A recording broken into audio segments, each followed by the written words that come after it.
It's basically like if you've seen The Other Guys, the Will Ferrell movie. Yep. Thanks for the F Shack.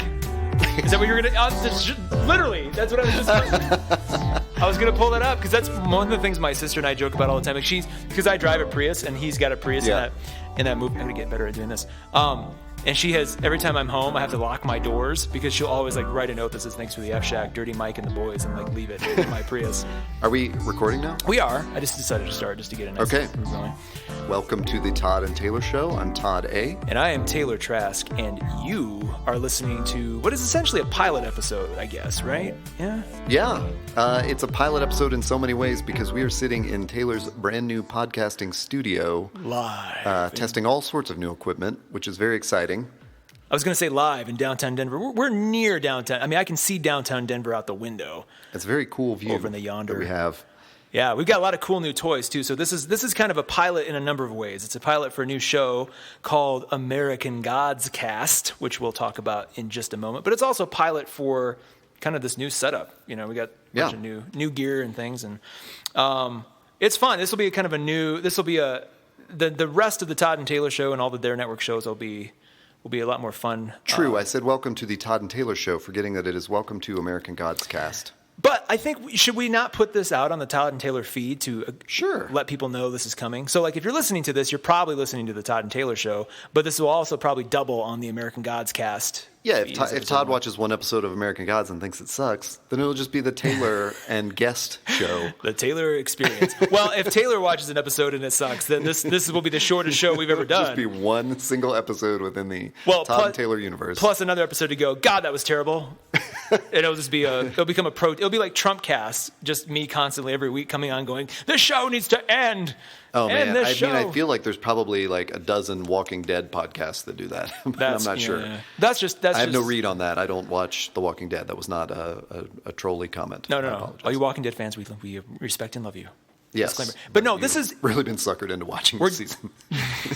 We're doing this show because American Gods, the long-loved Neil Gaiman book, is coming to Showtime. No, Starz, my bad, as a TV series. And it's When is it coming? It is coming, so says Wikipedia, in 2017. I remember we looked it up on IMDb to try to figure out when we should start this podcast, and IMDb said something really funny like early 2017. Oh, it's coming. There is just we're recording this at a time when there is no date in mind for this actually launching. But exactly. We have some. What do we know so far, like production wise? Who's in it?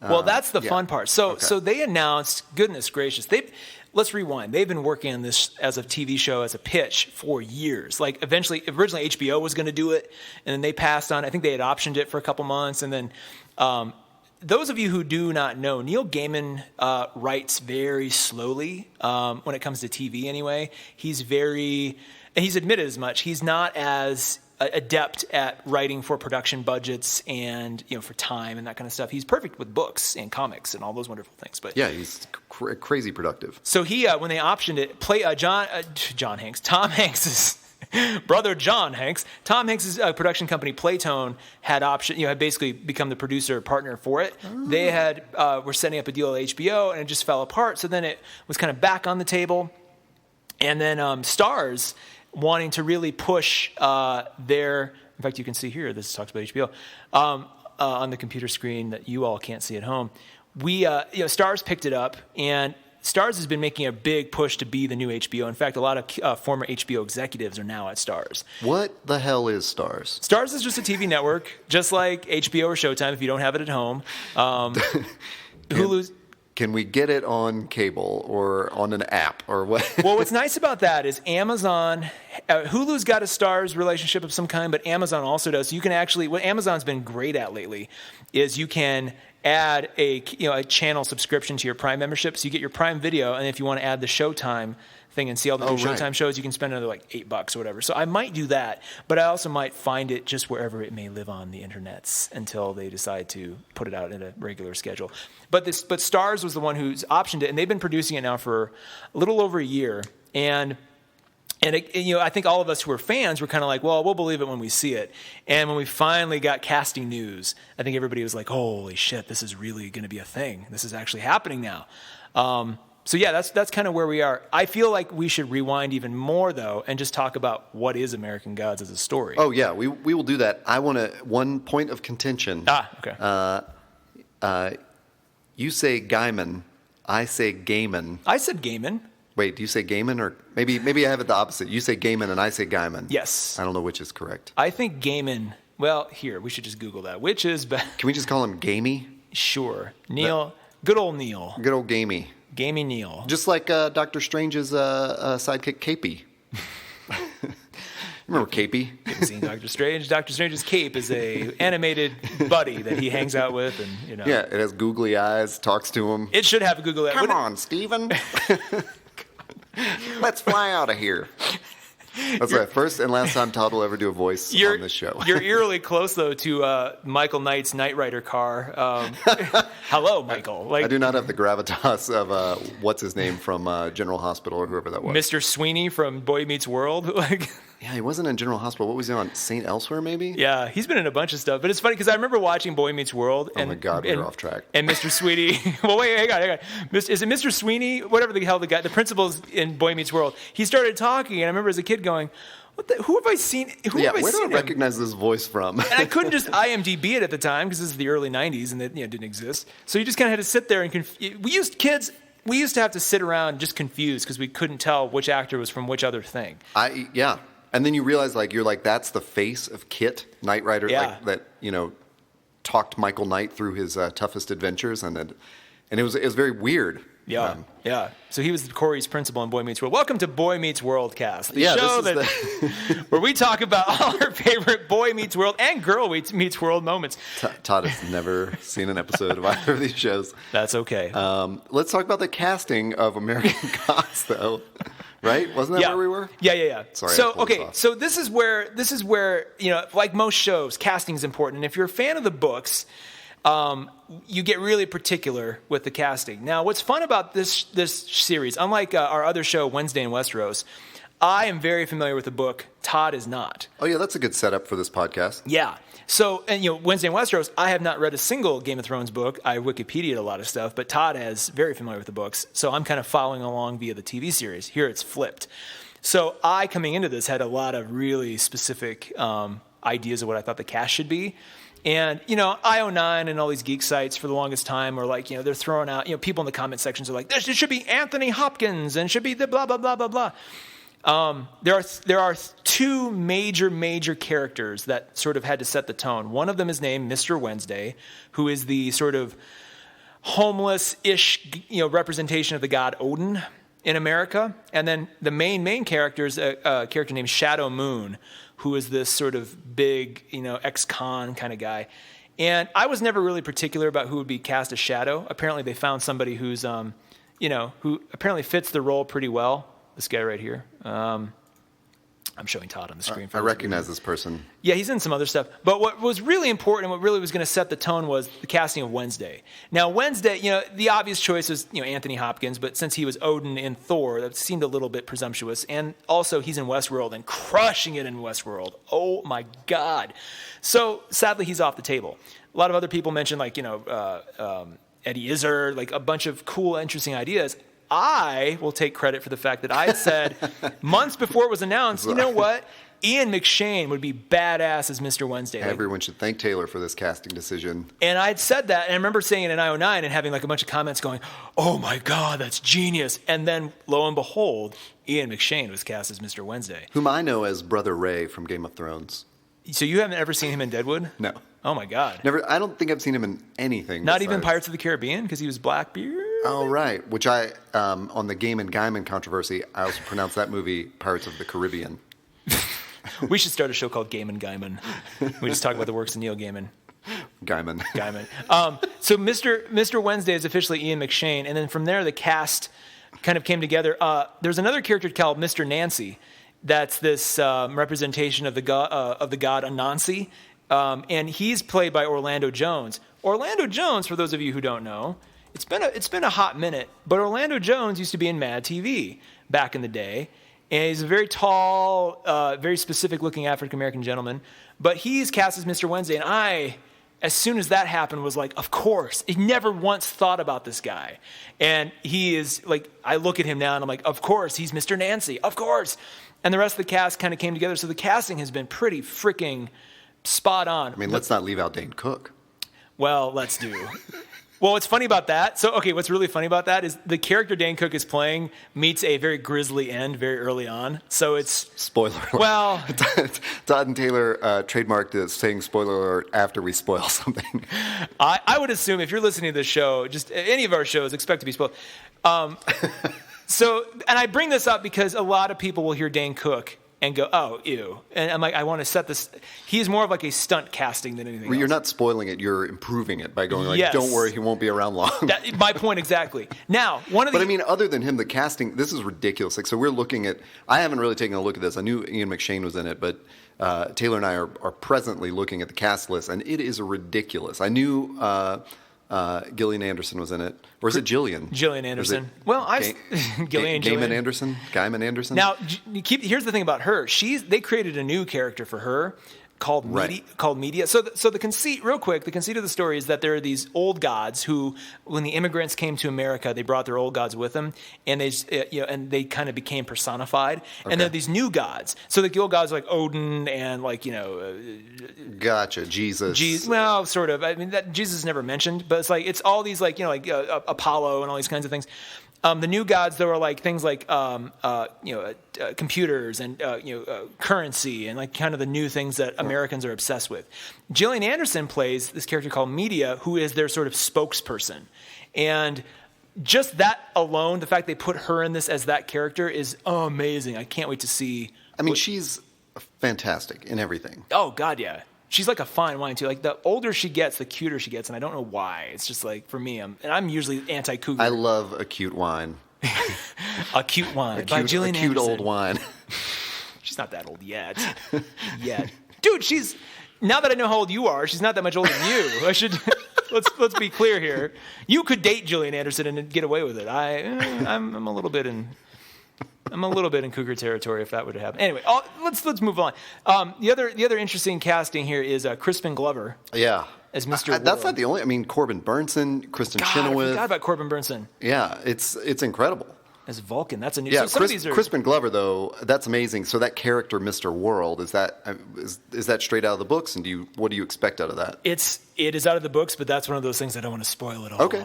Because he's going to be now Jesus. I didn't see listed here, but that is new. Okay. That's interesting that they're adding that. Well, let's do another background check here, because right as we were walking into the Todd and Taylor studios, or their network studios, Denver office, parentheses, Denver office. We were sort of talking about the Gaiman universe, and how American Gods came up, and you started to go into Neverworld. Okay, but do you want to take me through that? Yeah. You were basically talking about the major works that he's written. Yeah, so Neil Gaiman, for those of you who don't know, is a prolific comic book writer.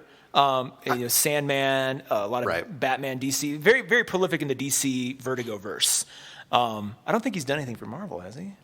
It's funny because other than Sandman, that's sort of I'm familiar that he's written other comics, but that's the big one. Yeah. And then I just think about him as an author. He cranks out, sci-fi fantasy stuff like crazy. Coraline, Stardust, American Gods. He's been known for a lot of stuff, but the way American Gods came about, and this is based on what I have read elsewhere and seems to be pretty legit.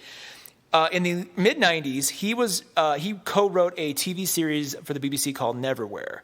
And it was the idea for the story was great, but the execution at that time was just not good. It was not, if you love it, fine, but it looks dated, it looks bad. It's actually one of the earlier appearances of Peter Capaldi, bizarrely, of Doctor Who fame, but it's just not great. So Neil Gaiman went and novelized it and fixed a lot of the stuff that was broken about it, added some stuff. Interesting. So the TV series came first, and then a book, Neverwhere, came And afterwards. The book is great. The book is one of my favorite. If you've never been to London, or if you ever wanted to go to London, this book it just oozes awesome London sort of. It sort of builds a mythology around London that you will forever want to sort of think about when you're there thinking about London. Now, the idea is too that there's magic, in kind of common places and ordinary places. There's like magic, and there's sort of wonder and worlds that you don't quite see. So to follow that up, he wanted to do kind of the same thing for America. So not exactly the same story. They're not connected universes in any way, but he wanted to sort of poke at the different parts of America that were interesting or magical or mysterious. So American Gods kind of came out of that. And it's, American Gods was just a book. It has not been a TV series. They've been working on it for What was the year of this publication? I mean, how long has this been in, 2001. Okay. So they've been at it for 15 years. I think Neverwhere was the year or two before that. What was it a thing where American Gods, the book came out, and immediately people wanted some sort of filmable adaptation of this? I don't think so. Okay. Think about the world we were in back then. Like, this is before, these big properties were being... This was right before Harry Potter or Lord of the Rings had come out, Mike. Well, the Harry Potter books were out, No, right? but the adaptation... Yeah. Hollywood wasn't in its... definitely wasn't in its TV adaptation time. I mean, The Sopranos had just started, I think. So that was a long way away. And just the movie adaptations really weren't a big thing yet. You'd see the occasional one, but Harry Potter and Lord of the Rings were kind of like the first two big event adaptations where we're going to build a franchise and a world. And now we've got. Well, and it definitely feels like the right time with Westworld and Game of Thrones, and even like Preacher and Walking Dead, and all of these comic books and sci-fi fantasy novels that have been adapted to the screen. Yeah. Well, and but at the time, at some point in the mid-aughts, they were. Yeah, that Neverwhere came out in 96, by the way. For those playing the home game, Neverwhere came out in 1996. I think the TV series came out the year or two before that. So that's even going further back than I thought. But no, American Gods, it started being talked about as an adaptable property in the mid-aughts. Stardust was turned into a movie in 2007. And I think after that, they were hoping that if Stardust was a bigger success than it was, I think they would have just gone through the litany of Neil Gaiman properties. Right. So Neil Gaiman's one of these guys who's he's got a lot of really cool work, a lot of really cool different things he's done, but they slowly kind of get adapted. So Stardust came in 2007, Coraline came in 2008. Yeah, it was right around there. Maybe 9, but different studio, different entire. So it's like he's benefited from that. These different people are taking wildly different interpretations of his stuff. So eventually, and I think earliest I remember hearing about American Gods as a TV show was around 2011, 2012. They're like, okay, we're finally HBO's. Playtone's got it. HBO's gonna do it. I think it went to Showtime for a hot second after that, and then it was sort of homeless. And then Starz is like. Once some of those key HBO executives moved over to Starz, they're like, we're gonna build our properties. We want American Gods, and so it's kind of Starz' flagship property at this point to really go after that Game of Thrones audience. So to loop back into that, Gaiman verse, it's not necessarily part of the world of Neverwhere, but it is completely unconnected. It's the American. It's Neil exploring those same themes and stuff as related to America. Yep. So let's get into the story of American Gods, which you've already touched on a little bit. Yeah. And what you've said so far really sounds similar to a comic book you've enjoyed called The Wicked and the Divine. Yeah, you know what? There's a lot of similarities, just in terms of kind of the conceit of these sort of powerful beings. But let me say this. The gods in American Gods, especially the old gods, are not. It's not like it's not like Mr. Wednesday, who's the sort of the avatar of Odin. It's not like he's handing down lightning bolts and stuff. Like these are people who, as the belief in them has waned, their own powers have diminished, and they are kind of like Mr. Wednesday is kind of like a street grifter at this point. But he's got a little bit of charm in him left. But he's not like, oh God. Meanwhile, these new gods, there's this character called the Technical Kid, who sort of represents, technology and hacking and all that kind of stuff. He trolls around in a giant limo, and he's got the new gods are very, they've got power, and they try to exercise it. And the whole conceit is Shadow Moon has just gotten out of prison, for reasons that will become clear very quickly to you when you start watching it. And you may think he was, falsely imprisoned, or his imprisonment was sort of sketchy to say the least. He comes back home, and this is spoilery, I guess, but you'll learn this in the first episode anyway, so it's not like it's a major plot point.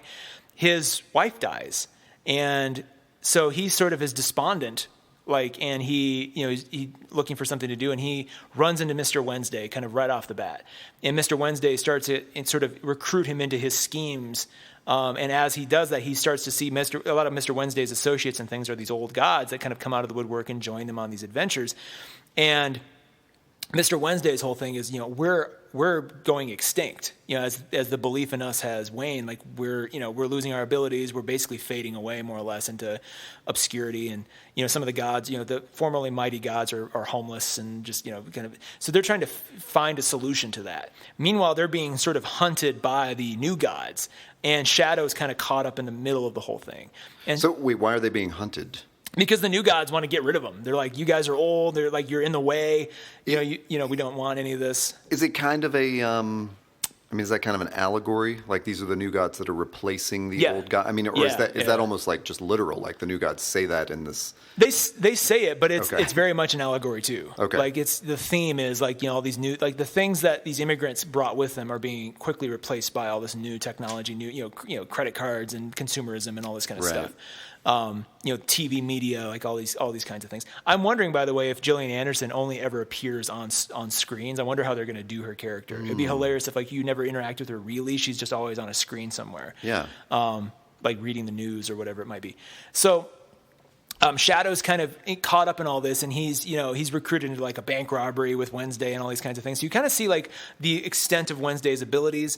But Shadow goes on this road trip across the country to help find these other gods. He gets at one point he himself kind of goes on a hero's journey of sorts. My guess is what's going to happen is the book itself, like the first book, is going to be either season 1 or a good chunk of it's going to be season 1, and maybe they bounce. Because it's a pretty thick. You can get a lot of episodes out of that first book.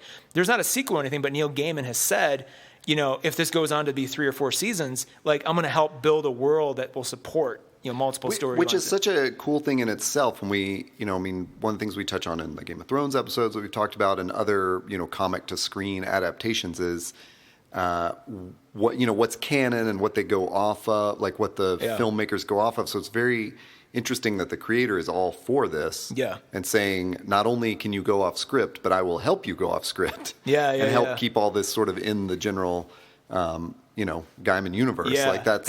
That's just really cool. Now, you said there's no sequel, but there is a book that takes place in the same world, right? I'm so sorry. Yeah. So for those of you at home who haven't read this, there's American Gods, and then there's another book called Anansi Boys that follows the offspring of Mr. Nancy.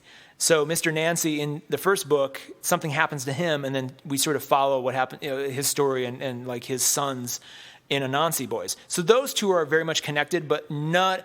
I think maybe one other character pops up for a brief cameo. Otherwise, it's like a different story. So are we kind of anticipating for the show that they will draw off of some of those stories and put some of that into the show? I think season 1 is definitely all of American Gods, the book, or at least a good chunk of it. I think in season 2 and season 3, we can get more into Anansi Boys stuff and somehow tie it all together with any new characters that he might create as we go. Do we know anything about like how many episodes there are of season 1, or if they're even looking ahead to season 2? Part of it is they're just going to see what the ratings are. Sure, I'm going to assume season 1 is going to be 10, the standard 10 episodes. They haven't. Let me consult Wikipedia here. Yeah, they've just 1 episode. U.S. viewers, TBD. Well, and Brian, let's also say Brian Fuller is sort of the showrunner on this, and Brian Fuller, for those of you who don't know, is responsible for a lot of television, Pushing Daisies, Hannibal, a lot of heroes, for better or for worse. Star Trek Voyager, Dead Like Me. He's been around for a while. He's also sort of co-creating the new Star Trek Discovery series on CBS. Right, and I believe did he withdraw a little bit? Is that our recent news? That he's gone back to sort of co-creator producer rather than showrunner or something? Because he's so consumed with American Gods. Right. I think he finally realized, like, oh shit, we got to. So I'm assuming Starz is going to go for the traditional like 10 episodes. Yeah, I think that's a safe assumption. Yeah. Is there? Describe the sort of setting of American Gods. Is it a fantastic world, or is it is it a world we're going to recognize with sort of like the gods are sort of everyday people, or is it a bit fantastic?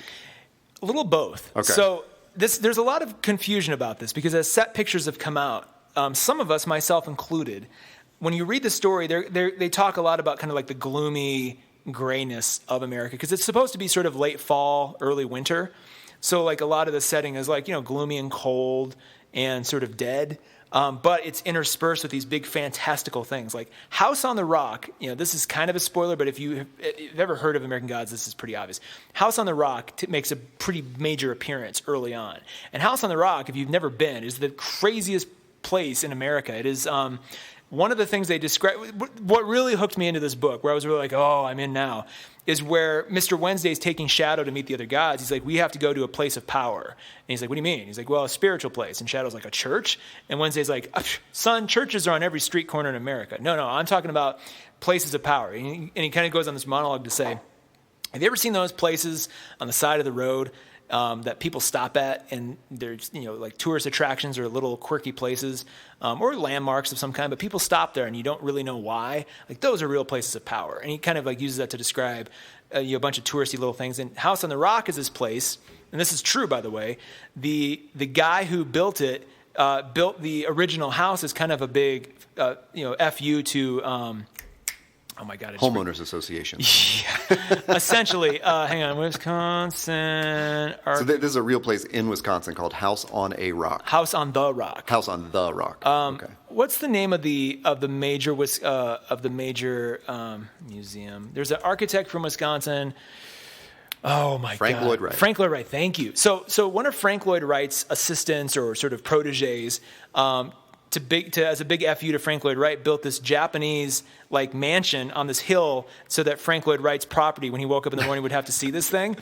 Well, eventually, if you're driving through the Wisconsin kind of wilderness, you see that it looks bizarre to see this giant Japanese kind of thing out in there. And so people would stop and want to come in and be like, what is this? And so the guy's like, well, okay, 25 cents. And more people would stop and he'd charge more and more and more. And so with that money, he'd started adding on and adding on and adding on. And now it's like this campus of just crazy oddities. Let me show you. This is almost like, I'm really curious because Taylor's pulling this up on the computer right now, but I'm curious if it's sort of like the Hearst Castle, which is like a totally unfinished, designed by a wealthy person who could afford to keep designing things like this will be the room that's all this design, and this will be the room that's all this design. Yeah, so there's like an infinity room. So the whole place is just bizarre on every level. There's like the world's biggest collection of like trinkets or like handguns or like Chinese dolls. Right. There's like an entire room. There we go. There's like an entire room that's just like these crazy chandeliers everywhere. Big distillery equipment all over the place. Weird sort of.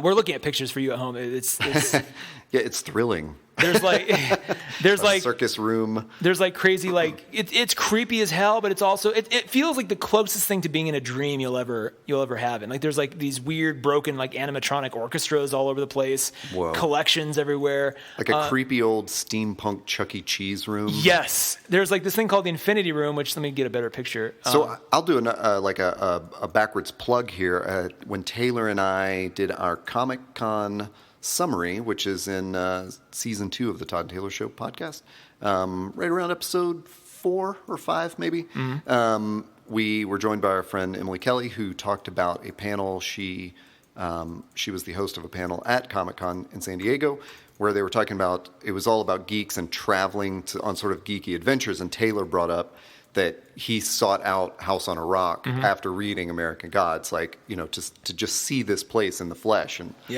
experience it. So you actually made a pilgrimage because to of American Gods, because of a book you read. Yeah, because I read in this book going, this can't possibly be a real place. They describe it so fantastically, and it's like this crazy. Like right now, I'm looking at a picture of like this kind of movie theater, entrance that's got lights everywhere. You walk through that, and then you're suddenly in like a Japanese, like it changes so drastically. There's at one point you walk into a room and there's a giant whale, or an octopus like engulfing a pirate ship, like hanging above you, and it's like this giant collection of nautical equipment. And you walk out of that room and you're in another giant room that has all these hot air balloons and like Red Riding Hood's grandma's a house where you can get a pizza. It's like the It sounds like the darkest Disney ride ever. When you go on the Winnie the Pooh ride or something.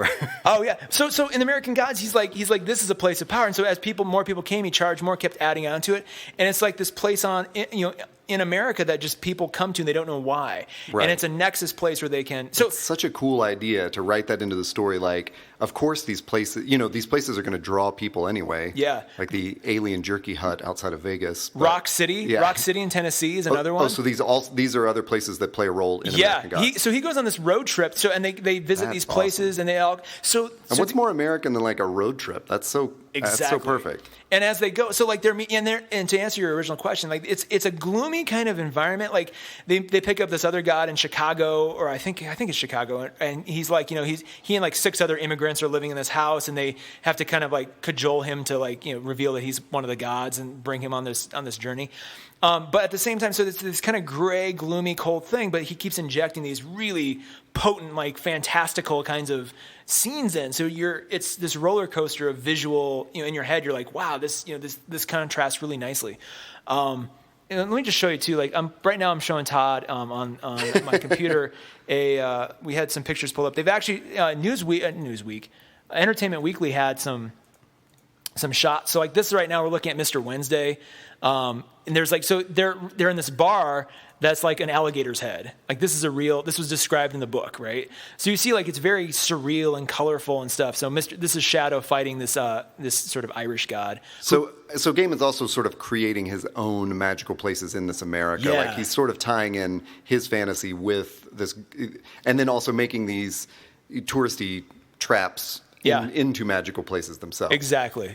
Which, if anyone's been to Rock City, that's basically just a tourist trap. So it's going to be but it's like it's neat looking. but after you read, I'm telling you, after you read this or watch this series, you're going to want to go. You're going to want to go on a road trip and visit these places. You're going to treat them with a whole new context. They're just going to seem more. Gaiman has this really fantastic way of taking the mundane or the ordinary and either valorizing it or making it like extraordinary, right? And it's just or building the mythology. Like he's so good at that. He does that in Neverwhere a lot, and so you kind of see that here too. So like we're Neverwhere. One of the central tenets of Neverwhere was the poor of London, like the homeless and the poor, are actually like magical people too.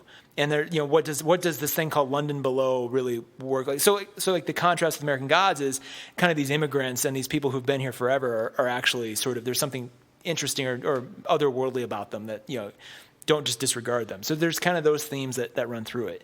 I'm really curious to see how they get if they divide up book 1 for season 1. I say book 1 like there's more than one book. There's only the one. This is the book. This is interesting. This is not like Game of Thrones or Harry Potter where they're just like every book is a movie or every book is a season. This is like we've got the beginnings of stuff here, but we're going to be able to take it in very cool ways. I mean, Westworld's kind of the same because Westworld was the book, the Michael Crichton book, and then the movie. So they're going to, obviously expand way beyond that if they ever get more than one season out of that show. But in this case, you've got the actual author, sitting there going, right, what do you want? If I had to create new characters, what do you want to see? And, really working with them as like a creative advisor in a really profound way. And, I think he might write 1 or 2 of the episodes too, but he's so slow, And I would kind of imagine, we're sort of speculating at this point about when this will appear because we just see 2017. But it seems like the perfect, it seems like sort of like we heard these things about, well, they had to bump the air date. But I would bet, just because we've seen this with movies when they push dates so as not to conflict with other blockbusters, that they're thinking, okay, Westworld ends on this date, Game of Thrones starts on this date, we're going to hit the sweet spot right in between those and just own that audience, because, and especially once now Westworld's come out and there's a big following for that and like a lot of attention paid to it. It's good and bad because it raises the scrutiny that American Gods will be under, but it's also going to probably draw that audience. And for Starz, that's great too, because as I pointed out at the beginning of this, Starz is like, it's like a hotel movie channel or something where you're like, great, I get to watch Home Alone 3. So to their defense, it has been that kind of channel until recently when I think, again, they've hired some key HBO executives who are very responsible for HBO as it is now. Are there originals that they've done or new series that I would be familiar with? Oh, man. I don't know. So not off the top of your head. Can you think of one? Not. I didn't mean to trap you into typing that in to look it up, but Let's see. A bunch of shows. Spartacus, I guess, is probably a big one. Outlander, I've never seen. Yeah, so they've been trying. They've been sort of trying. Yeah. I mean, Torchwood, kind of. Yeah, Party Down. Party Down.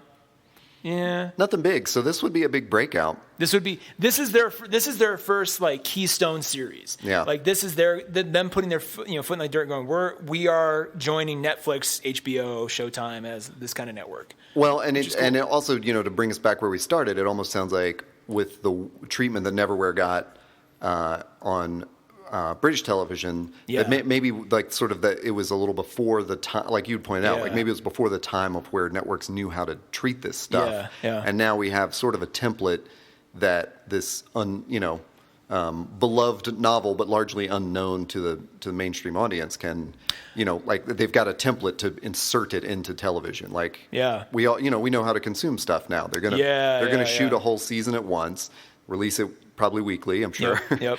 And I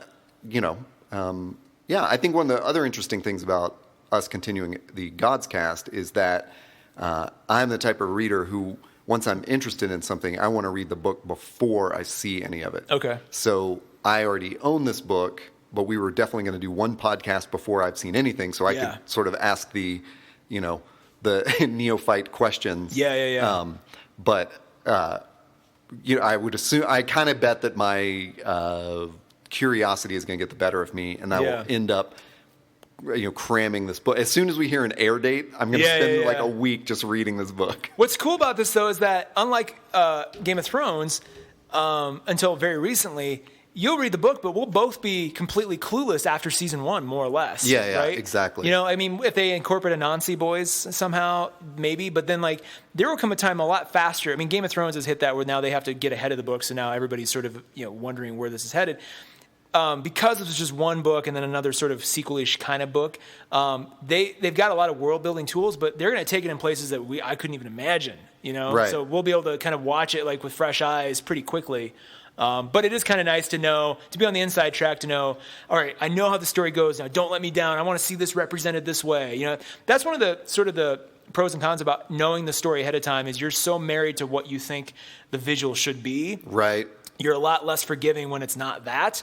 And I think like, with Game of Thrones, like I didn't have like, I don't care what, Gregor Clegane looks like. Right. Like, whatever the show says is what I'm going to accept. Right. So when people are like, he's not as tall as he should be. It's like, well, I don't, Well, there's always that interesting tension between what we expect and what, what's delivered. But you and I both we've rambled on so much about how excited we are about different series. And I really have faith in the creators at this point to know, like, I mean, my God, this cast, like, it's like, I'm going to trust them to make deliver a vision that's at least going to, equal what I've got in my head. And Starz has got a lot riding on this. So they're going to like... That's a great point, because if this doesn't go anywhere, that might be it. They're going to be back to the Starz is back to the, hotel room. They've done other stuff than that. But I think... It's kind of cool, and it's going to be one of those things where I think it's going to kind of be under the radar until it just if it works like I think it should. And I've got the trailer pulled up right now. As soon as we're done recording, I'm going to have Todd watch this. Actually, I'd say why don't you hit play and just play it in silence, and we can, because I have not seen this. Let's just comment on this trailer, which I have not. There's a first look trailer on YouTube that we're watching. Maybe I'm not going to have anything interesting to say during this. There's no good way to say this, so I'll put it plain. But it is definitely not... She died in the early hours of the storm. Oh, they tell her... Okay, so his wife dies. Gotcha. In the trailer, so. Yeah. And it definitely... There's nothing fantastic looking about the first, half of the trailer. But it's setting kind of a nice gloom. I mean, you can get the sort of the darker tone right away. It's gloomy, but it's not gothic yet, It's what we're used to. Shadow Moon, what might I call you? What's today? Wednesday. Today's Monday. Oh, God, I can't wait. So how many times have you watched this trailer already? Like 10. Oh, okay. Just to see Ian McShane do his thing. Oh, God, he's so perfect. He's the perfect choice. Yeah. I mean, and it almost, my impression would be that this is all probably from the first episode. Yeah. Oh God, it looks so good though. Taylor is not taking the bait and talk to me about this. He's like just enwrapped in the visual that's playing on the computer. Wow. There's Crispin Glover. There's the technical kid.